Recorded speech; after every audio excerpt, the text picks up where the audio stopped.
విశ్వతంతువును అల్లే దివ్యశక్తి. ఈ బ్రహ్మాండం ఒక యాదృచ్ఛిక పేలుడు కాదు. ఇది ఒక నెమలి పింఛంలాంటి అల్లిక.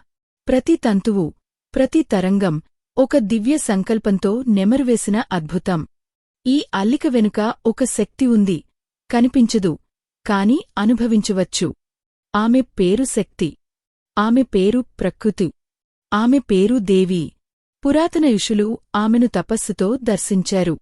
ఆధునిక శాస్త్రవేత్తలు ఆమెను క్వాంటం ఫీల్డ్స్లో, డార్క్ ఎనర్జీలో, హోలోగ్రాఫిక్ సిద్ధాంతాల్లో ఊహిస్తున్నారు.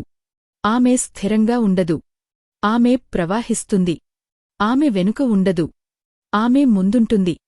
ఆమె చేతిలోనే సృష్టి, స్థితి, లయ, ఆల్ వోవెన్ విత్ గ్రేస్. కాని ఆమె ఒంటరిగా నృత్యం చేయదు. ఇది ద్వంద్వ తత్వం యొక్క పవిత్ర నాట్యం. పురుషుడుక స్త్రీ, శివక శక్తి, యిన్ యాంగ్. ఇవి వ్యతిరేకాలు కాదు. ఇవి పరస్పర సహకార శక్తులు. ఒకటి స్థిరత, మరొకటి చలనం. ఒకటి శూన్యం, మరొకటి సృష్టి. ఈ ద్వంద్వం కలిసినప్పుడు జీవితం పుష్పిస్తుంది. విడిపోయినప్పుడు బాధ పుట్టుతుంది. ఈ నాట్యం కేవలం విశ్వస్థాయిలో కాదు. ఇది మన శరీరంలో, మన భావాల్లో, మన ఆత్మలో ఉంది. ప్రతి ఊపిరిలో, ప్రతి మౌనంలో ఈ శక్తుల సమత ఉంది. ఈ విశ్వనాట్యం మన హృదయంలో ఎలా ప్రతిఫలిస్తుంది? మన అంతరంగాన్ని సమతాస్థితిలోకి తీసుకెళ్లడం సాధ్యమే.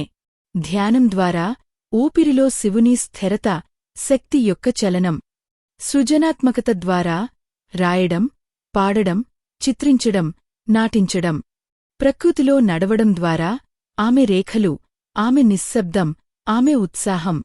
అనురాగం ద్వారా, తనను కోల్పోకుండా పరస్పరంగా కలవడం. సమత అనేది పరిపూర్ణత కాదు. అది ప్రస్తుతంలో ఉండే శక్తి. ఈ రెండు శక్తులను గౌరవించినప్పుడు మనమే ఒక జీవంత యంత్రం అవుతాం, ఒక దివ్య నృత్యశాల.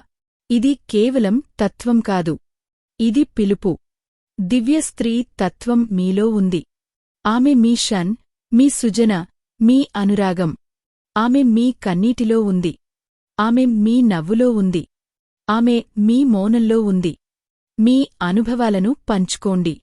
ఆమె మీ జీవితంలో ఎలా ప్రవహించింది?